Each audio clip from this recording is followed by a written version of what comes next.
Assalamualaikum warahmatullahi wabarakatuh.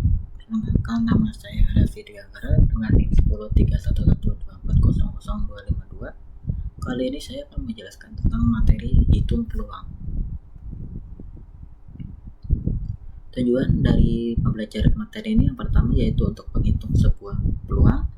Yang kedua dapat menggunakan analisis kombatronik dalam penyelesaian masalah.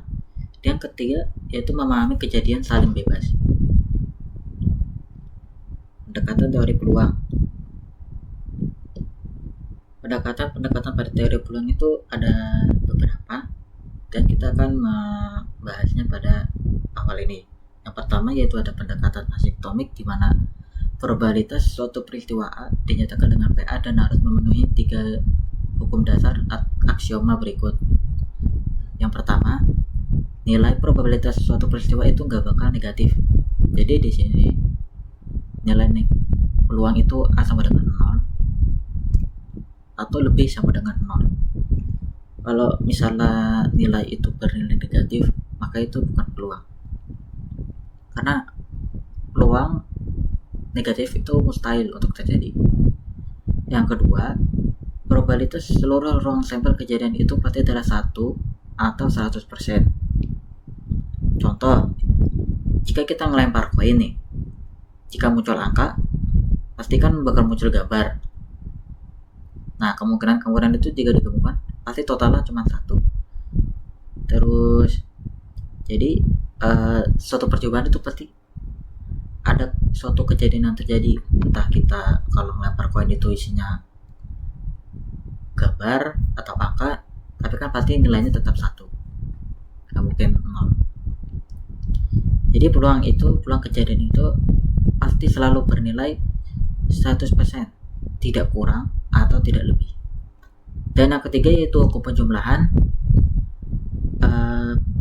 yaitu probabilitas gabungan dari kejadian-kejadian yang saling lepas ini, yaitu probabilitas masing-masing kejadian. Jadi kayak misalnya aturan ini berlaku untuk kejadian-kejadian yang saling lepas yang saya jelaskan tadi. Kejadian tersebut saling lepas itu maksudnya kejadian tersebut tidak bisa secara bersamaan. Kejadiannya itu nggak bisa secara bersamaan.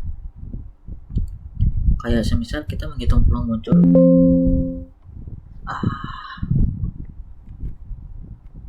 goblok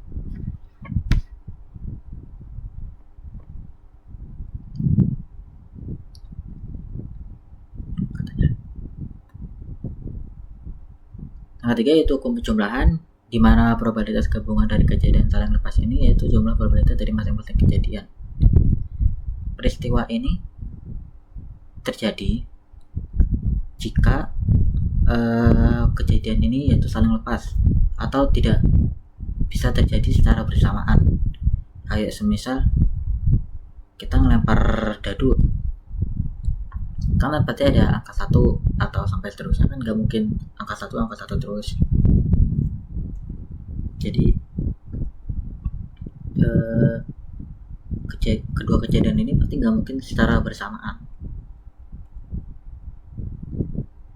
Lalu yang kedua, ada pendekatan secara objektif atau klasik, di mana pendekatan ini dihitung berdasarkan logika dan teori.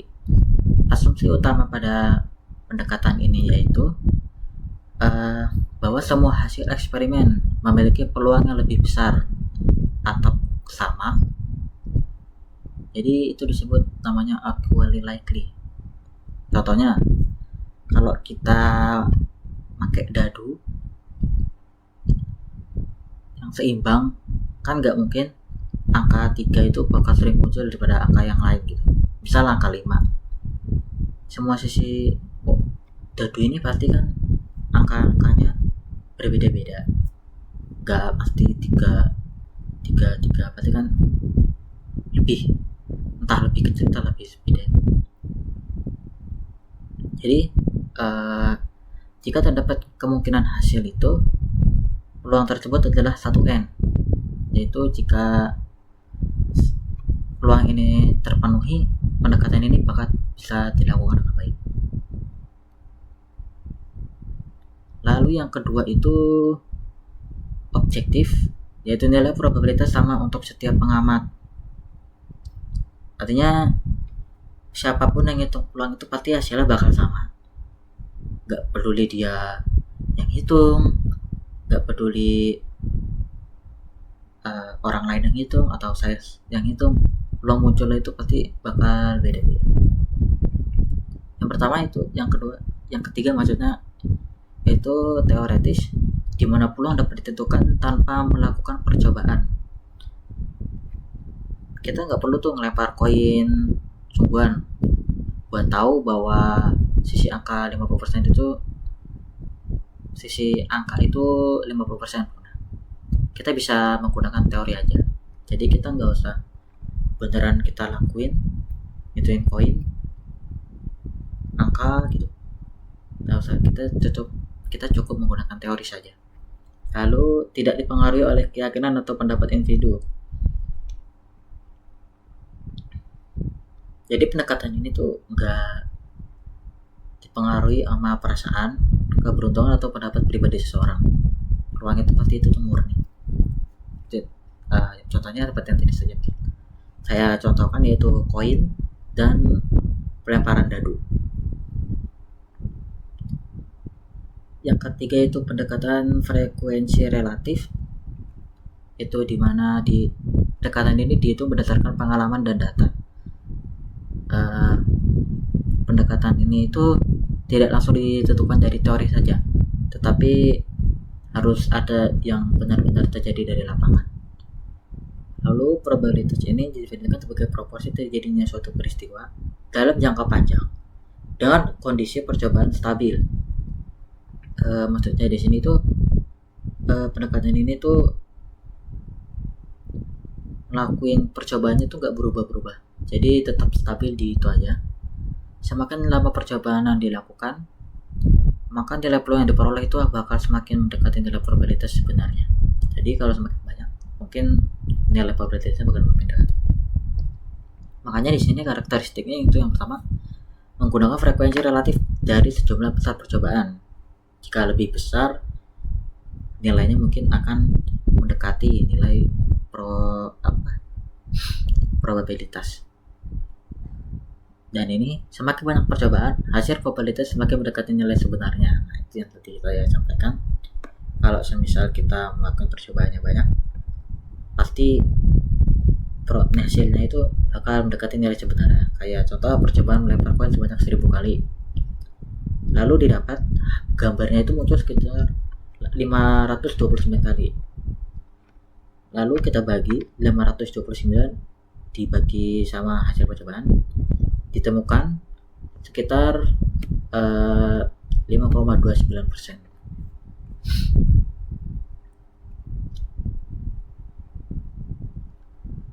Lalu ada pendekatan secara subjektif, di mana pendekatan ini itu berdasarkan keyakinan sama institusi, yaitu maksudnya, jadi ini tuh pendekatannya berdasarkan pengalaman atau informasi yang dimiliki serta penilaian dari personal gitu secara orang. Karena didasarkan pada suatu pandang individu, maka nilai probabilitasnya bisa berbeda antara satu dengan yang lainnya. Jadi nggak setiap orang itu hasilnya sama, karena kan ini penilaiannya secara individu. Lalu di sini probabilitas ditentukan berdasarkan keyakinan individu yang dipengaruhi oleh pengalaman, informasi, dan penilaian personal itu yang tadi saya jelasin. Lalu karakteristiknya itu bersifat subjektif. Jadi setiap orang tuh pasti nilainya nggak mungkin sama, pasti berbeda-beda. Yang kedua itu digunakan ketika data atau data teoritis tidak tersedia.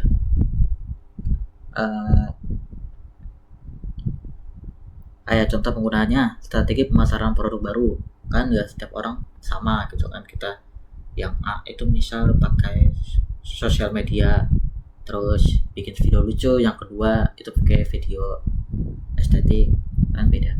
Lalu yang kedua itu ramalan cuaca, kayak ramalan cuaca antara satu orang dengan satu yang lainnya kan pasti berbeda. Kayak misal di A itu dia bilang oh hari ini hujan, padahal lalu yang di B itu dia bilang enggak, hari ini enggak hujan, kalau cuman mendung doang, tapi kan beda-beda gitu. Lalu yang ketiga prediksi hasil pertandingan olahraga, misal Persija sama Persib. Si A itu bilang pasti 1-0. Terus ada yang bilang enggak, mungkin 2-0 karena kan di kandang gitu kan.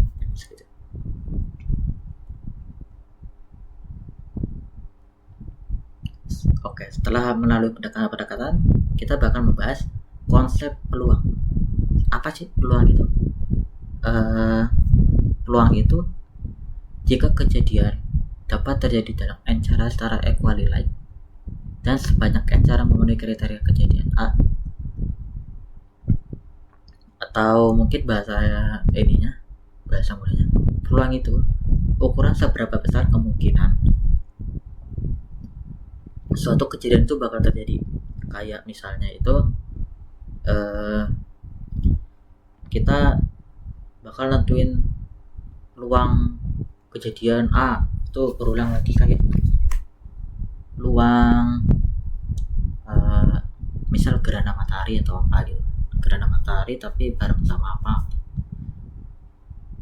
Jadi itu yang namanya peluang. Peluang tuh dimana kita tuh mengukur kemungkinan kejadian yang akan terjadi. Jadi kita hitung terus peluang kejadiannya gimana. Untuk rumusnya, peluang A itu didefinisikan sebagai PA sama dengan N per N. Yaitu artinya kita membandingkan jumlah kejadian yang kita inginkan dengan jumlah seluruh kemungkinan yang ada. Jadi kita bakal menjumlahkan kejadian yang kita inginkan, misal 3 kali atau 5 kali, dengan seluruh kejadian atau kemungkinan yang ada.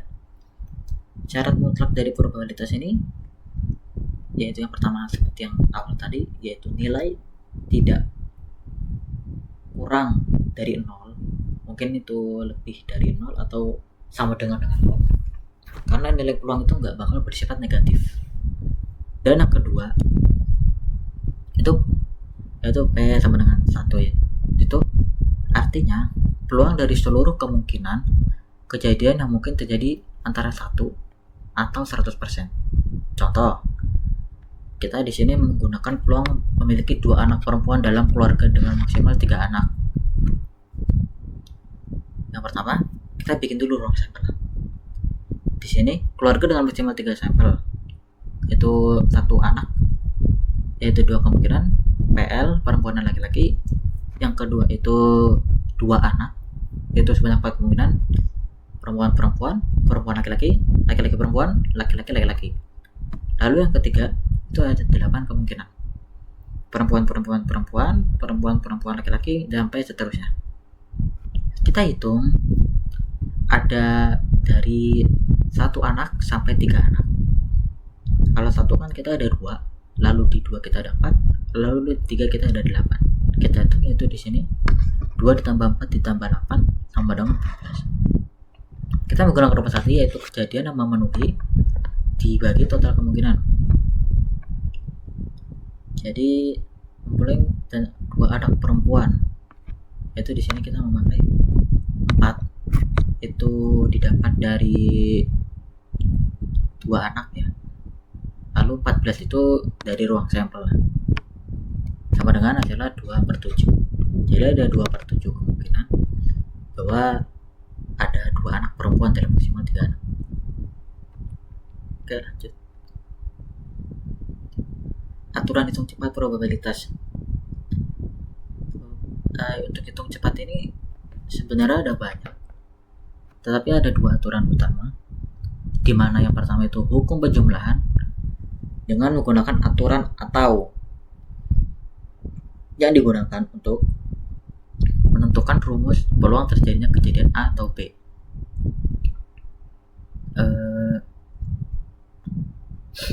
Namun jika kejadian ini nggak saling lepas ya, atau mutually eksklusif, maka nilainya menjadi 0.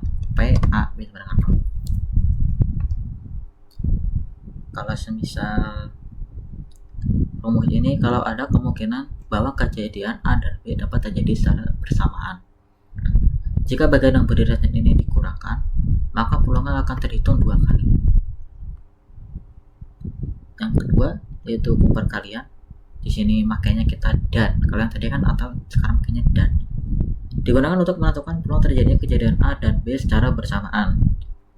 Perlu diperhatikan bahwa rumus ini hanya berlaku jika kejadian A dan B yaitu saling bebas. Artinya nggak terikat, atau jika nilai A itu beda maka nilai B itu tidak berpengaruh nilainya ya.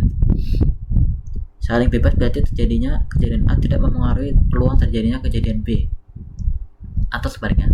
Contohnya yaitu melempar 2 koin, hasil koin pertama itu gak bakal mempengaruhi hasil koin kedua karena beda koin gitu. Kayak misalnya kita lempar koin yang satu A, yang satu B, itu kan kayak tidak mempengaruhi gitu hasilnya.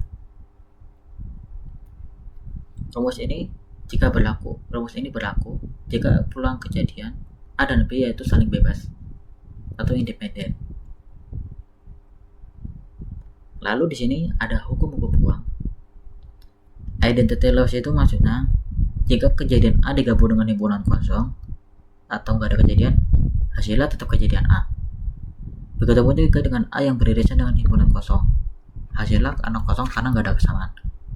Lalu ada independent law, itu maksudnya jika kejadian A itu digabung atau diiriskan dengan dirinya sendiri, maka hasilnya nggak bakal berubah karena tetap sama dari A. Lalu yang ketiga ada complement law, di mana peluang kejadian ini ditambah dengan lawannya. A komplement akan membentuk seluruh ruang sampel S, ibaratnya peluang hujan sama peluang tidak hujan itu sebenarnya 100%. Lalu yang keempat ada commutative law, di mana dalam probabilitas ukuran itu tidak masalah. Peluang A atau B sama saja dengan peluang B atau A, hasilnya sama-sama atau identik. Lalu yang kelima ada De Morgan atau law. Itu hukum ini digunakan untuk menyederhanakan hitungan yang sulit. Intinya, komplemen ini dari sebuah gabungan adalah irisan dari komplemen-komplemennya. Sederhananya, bukan A atau B itu sama saja dengan bukan A dan bukan B. Jadi bukan A atau bukan B sama saja dengan bukan A dan bukan B. Lalu ada associative law, yaitu jika kita punya 3 kejadian yaitu A, B, C, urutan yang kita kerjakan duluan tidak akan berubah hasilnya karena kita bisa mengelompokkannya di pangkat aja. Lalu ada distributive law yang terakhir, yaitu kita bisa menyebarkan irisan ke dalam gabungan. Ini berguna saat kita ingin memecah masalah bisa menjadi bagian-bagian kecil agar mudah dihitung. Lalu yaitu ada analisis kombinatorik. Tujuan utama dari teknik perhitungan kombinatorik ini yaitu untuk yang pertama menentukan banyaknya anggota ruang sampel N atau sampel. Yang kedua itu menentukan banyaknya anggota kejadian tertentu atau NA. Dua hal ini harus diperhatikan, yaitu yang pertama urutan, di mana apakah urutan pemilihannya ini berpengaruh. Contoh, juara 1 sama juara 2 cuma sekedar tidak sama dengan sekedar memilih 2 orang karena kan urutan. Lalu pada pemilihan, apakah objek yang sudah diambil dikembalikan lagi atau tidak? Jadi kayak misalnya ini tuh bakal mempengaruhi cara kita untuk menjumlah kemungkinan. Selanjutnya kita bakal masuk ke aturan pangkat dan penjumlahan. Di aturan pangkat ini, pertama itu di aturan pangkat, jika terdapat n hasil yang mungkin dilakukan dan dilakukan banyak kali percobaan, maka ns itu sama dengan n pangkat k. Contoh, kita ngelempar 3 koin, berarti sampel itu kan 2, lalu kemungkinannya 3, maka ada 8 kemungkinan yang mungkin akan terjadi. Lalu ada aturan perjumlahan,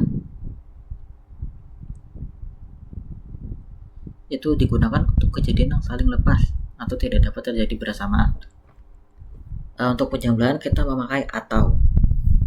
Contohnya, memilih satu ketua kelas dari 15 pria atau 10 wanita. Karena kita hanya mencari satu orang saja, maka orang tersebut tidak mungkin pria sekaligus wanita. Jadi maksudnya itu kan karena kita milihnya cuma satu, berarti kan gak mungkin cowok sama cewek sekaligus, perempuan atau wanita sekaligus. Jadi total cara pilihan kita memiliki itu kita hitung, dimana di sini 15 tambah 10 itu ada 25 cara. Jadi mungkin ada 25 kemungkinan. Lalu yang sini ada aturan perkalian, dimana konsep dari aturan perkalian sendiri yaitu jika satu kejadian A dapat terjadi dari N cara, dan setelah itu diikuti dari kejadian B yang dapat terjadi dalam N cara,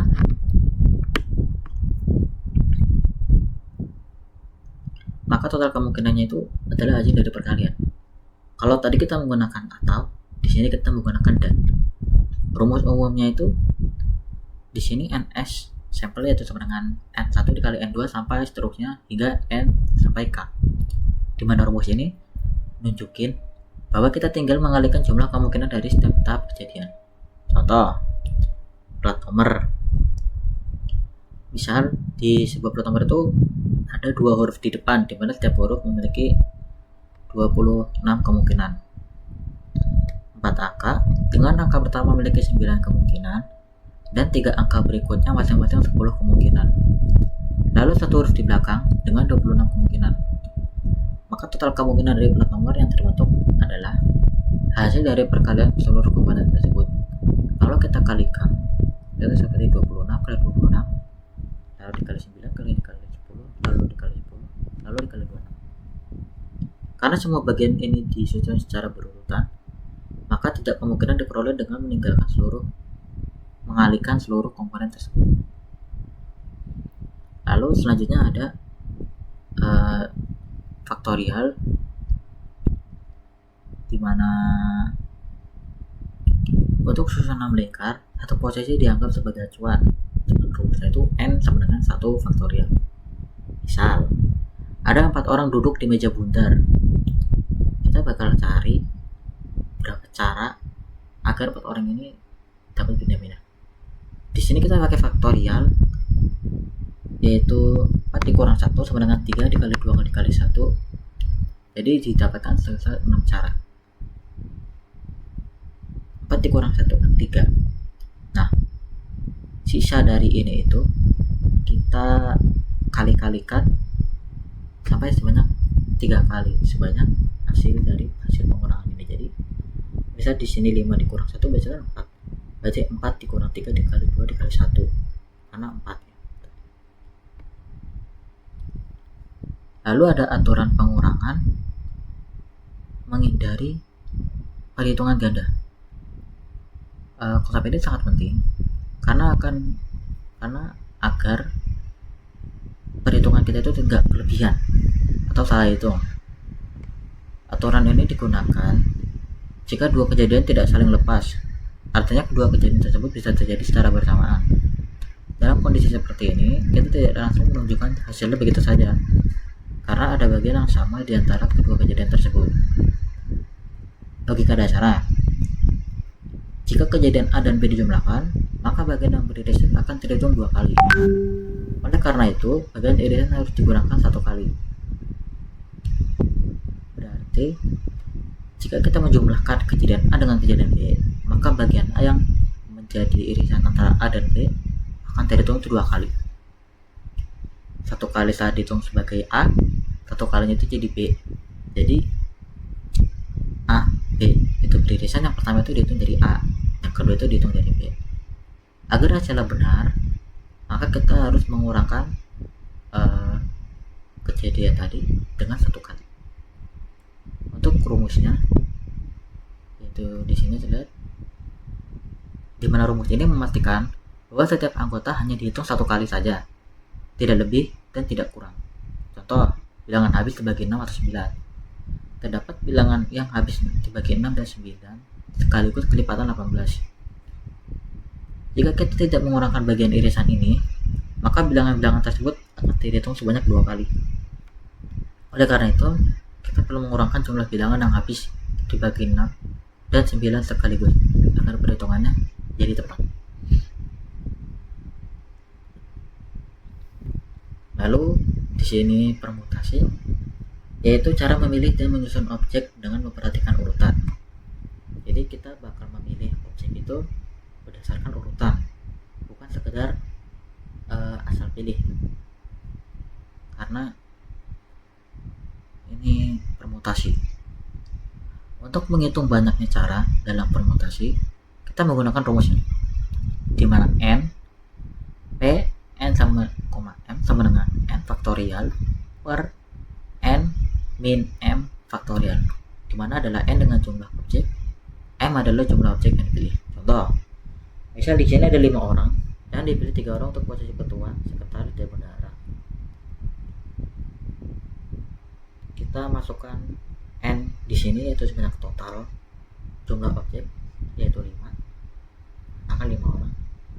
Lalu kita pilih 3 orang, itu menjadi m. Jadi 5 faktorial dikurang 3 faktorial. Di sini hasilnya yaitu 5 per 2 faktorial. Setelah itu kita kalikan 5 dikali 4 dikali 3, itu hasilnya 60. Jadi kalau untuk kasus yang emang perlu ada urutan, permutasi ini bakal penting banget, karena kita di sini menggunakan konsep urutan. Jadi nggak asal langsung pilih. Kayak misalnya contoh ini, ketua, sekretaris, bendahara, kan nggak mungkin dong kita satu ketua itu 2 orang, pasti kan satu-satu. Makanya kita perlu ada urutan. Lalu yang ketujuh, ada kombinasi, yaitu kalau yang tadi kan kita nggak pakai aturan, kalau yang ini kita memilih objek tanpa memperhatikan aturan. Kayak semisal itu kita nyari soal, atau kita mau milih soal, milih apa gitu, tapi nggak sesuai dengan, nggak usah pakai urutan, jadi asal pilih juga bisa. Yaitu rumusnya di mana m adalah pengaturan m objek dari kejadian terurut, m itu dari kejadian dengan n dengan tidak ditulis. Dengan rumusnya sama dengan tadi, maksudnya ininya ya kayak n sama m nya itu sama, cuma di sini ada perbedaan faktorial, di sini ada 2, di mana n itu total per m itu jumlah ya, n dikurang m, n diambil dengan n adalah jumlah seluruh objek dan m sebagai jumlah objek yang dipilih.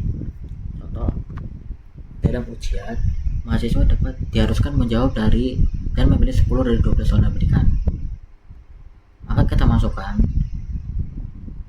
12 nya ini jadi n, karena itu total lah ya, dan pemilihan itu kan 10, jadi ini kita masukin ke m, didapat 12 faktorial per 10 hasilnya 66. Selanjutnya ada peristiwa saling bebas.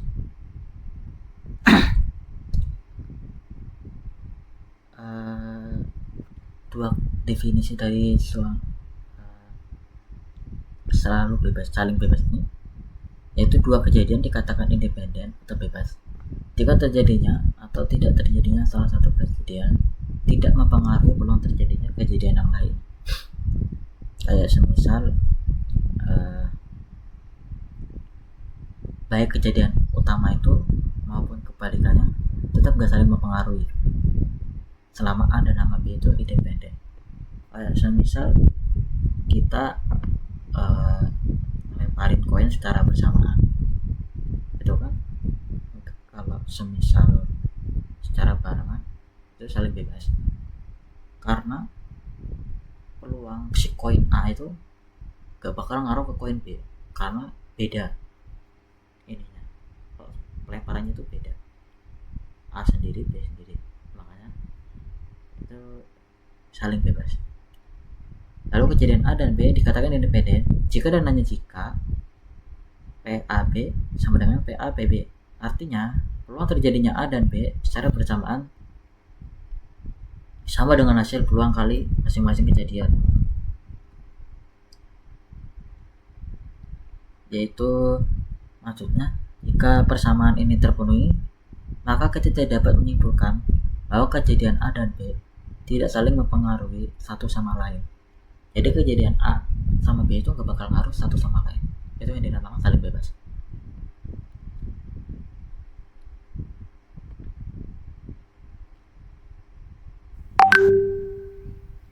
Lalu hubungannya dengan teori peluang berdasarkan hukum perkalian atau multiplicative rule.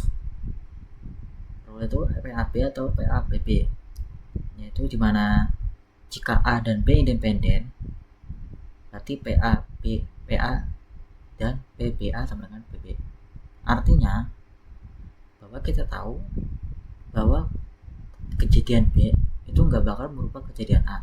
Begitupun sebaliknya, bahwa kejadian A itu nggak bakal mengubah peluang dari kejadian B.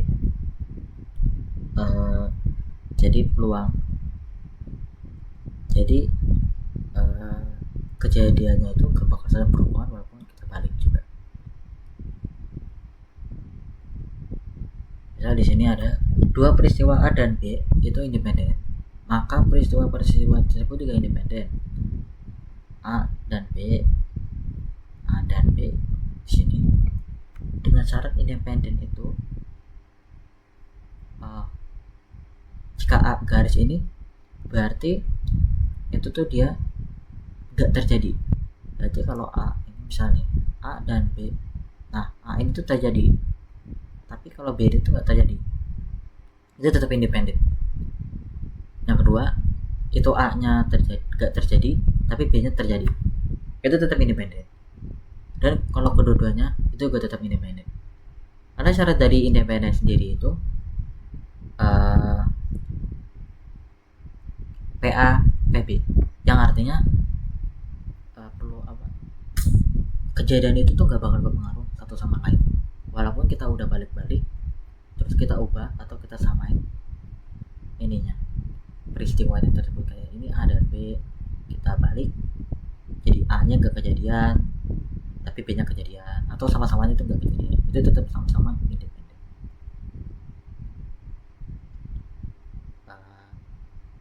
Di sini ada teorema, yaitu inti buktinya. Jadi kesimpulannya itu jika A dan B independen, maka komplemennya juga independen. Jadi hasilnya tuh nggak bakal ngaruh satu sama lain. Itu yang dinamakan sama teori saling bebas. Selain teori saling bebas itu ada namanya teori bebas. Yang kalau saling bebas kan nggak bisa terjadi barengan. Tapi kalau bebas itu artinya bisa terjadi barengan, tapi hasilnya nggak ngaruh sama kedua peluang dua peristiwa tersebut. Misal di sini saya membuat contoh soal dari peluang bebas saling bebas tadi, terus permutasi sama kombinasi. Misal pada peristiwa saling bebas, Pak Rofi memainkan game gacha yang berbeda, yaitu Uma Musume dengan peluang mendapatkan karakter SSR sebanyak 5%, dan Honkai Star Rail dengan peluang mendapatkan karakter bintang 5 sebanyak 7%. Hasil gacha tersebut adalah saling bebas karena nggak berpengaruh sama satu sama lain. Karena gamenya itu kan beda ya. Yang pertama Uma Musume dan Honkai Star Rail itu dua game yang berbeda atau dua peristiwa yang berbeda.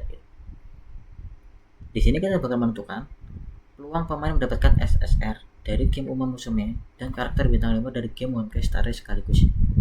Jadi Pak Rofi itu dapat dua sekaligus. Jadi dapat SSR iya, dapat bintang 5 juga iya. Yang B, peluang peluang Pak Rofi tidak mendapatkan SSR dari game Uma Musume, tetapi mendapatkan karakter bintang 5. Jadi Pak Rofi nggak dapat karakter SSR, tapi dapat karakter bintang 5. Yang C, peluang pemain mendapatkan setidaknya salah satu dari game. Jadi peluang Pak Rofi ini dapetin salah satunya aja, entah itu dapat SSR atau dapat karakter bintang 5, dengan cara mengurangkan peluang dari SSR tadi dengan 1 didapat di sini, yaitu 0,95. Kita akan menghitung peluang untuk mendapatkan kedua karakter itu secara bersamaan di sini dengan cara mengalihkan kedua peluang yang tadi kita buat. Peluang dari SSR dikalikan dengan peluang dari karakter bintang 5, didapat hasilnya yaitu 0,0035. Jadi ada 0,35% peluang untuk mendapatkan kedua karakter secara bersamaan. Lalu kita ya ke kondisi B, dimana kita dapat karakter bintang 5 tapi kita nggak dapat karakter umum musuhnya, dengan cara mengalihkan kondisi kita nggak mendapatkan umum musuhnya tadi, yaitu yang 0,95 dengan hasil peluang karakter bintang 5 didapat yaitu 0,38. Jadi ada 0,38%. Jadi ada 3,8% peluang mendapatkan karakter bintang 5 dari One Starel, tapi nggak dapetin SSR Uma Musume. Lalu kondisi yang ketiga itu cuma dapat salah satunya aja, dengan cara kita tambah kedua kondisi kita, kedua peristiwa itu, peristiwa peluang yang SSR dengan One Starel, lalu dikurangkan dengan hasil yang A tadi, yaitu dimana kita mendapatkan setaranya sekaligus yang ini PUH, peluang mendapatkan karakter secara bersamaan. Kita masukkan di sini. Jadi 0,05 ditambah 0,07 dikurang 0,035 didapat itu adalah 0,1165. Jadi ada 11,65% peluang pada setidaknya mendapatkan satu dari kedua gacha tersebut. Peluang yang besar ya. Lalu selanjutnya di sini saya membuat soal permutasi. Seorang presiden dari negeri lain ingin membagikan 20 lahan sawit kepada beberapa menterinya. Tapi presiden ingin membagi lahannya sesuai urutan, dengan lahan pertama untuk red call, kedua untuk menteri perhutanan, dan ketiga untuk wakil presiden. Typo ini ya. Berapa banyak cara memilih 3 lahan sawit tersebut? Kita menggunakan rumus mutasi yaitu PNM, di mana n faktorial per n min m, di mana n ini total. Berarti n ini itu 20 lahan sawit ya. M ini cara. Kita di sini milih 3 cara. Milih 3 lahan sawit aja yang dibagi-bagi. Jadi kita masukin 20 faktorial 20 dikurang 3 faktorial, 20 dikali 19 dikali 18 dikali 17, 20 dikurang 3 itu 17. Lalu kita bagi hasil dari faktorial ini 116 per 1800 ke 17, didapat hasilnya yaitu 6840. Jadi ada 6840 peluang presiden dalam menentukan urutan pembagian lahan sawit. Lalu yang kedua ada soal kombinasi. Dalam ujian matematika tersedia 12 soal dan mahasiswa harus menjawab sekitar ini 5 soal ya. Yang satunya karena nggak ada yang jadi kopak hapus. Kita akan menggunakan rumus kombinasi karena urutan tidak penting, yaitu CNM n faktorial per m faktorial dikurang n dikurang m faktorial, dimana n adalah total objek dan m itu adalah objek yang dipilih. Jadi kita masukin N nya itu 20 karena tadi kan totalnya 20 ya, 20 soal. Terus mahasiswa cuma suruh milih 5, jadi kita masukin 5 nya itu di M, jadi 12 faktorial per 5 faktorial 12 dikurang 5 faktorial sama dengan 12 dikali 11 dikali 10 dikali 9 dikali 8 dikali 7. Karena kan 12 dikurang 5 itu hasil 7. 5 dikali 4 dikali 3 dikali 2 dikali 1 dikali 7. 2, 3, 4, 5, 1, 2, 3, 4, 5, 6. Ini 6 semua ya, sama ya. Karena kan hasil 7. Kita coret 7 nya karena sama gitu ya. Didapat jadi 12 dikali 11 dikali 10 dikali 9 dikali 8. Ini itu 6 berarti ya. 5 dikali 4 dikali 3 dikali 2 dikali 1. 5 berarti. Ya 5. Salah. Ini 5, ini 5. Tadi harus jadinya 6 jadi 5. Karena 7-nya kita coret ya. Didapat yaitu hasilnya 95.040 per 120. Kita bagi dan didapat yaitu 7.920. Jadi ada 7.920 cara dalam pembagian soal tadi. Itu saja yang bisa saya sampaikan. Terima kasih. Assalamualaikum warahmatullahi wabarakatuh.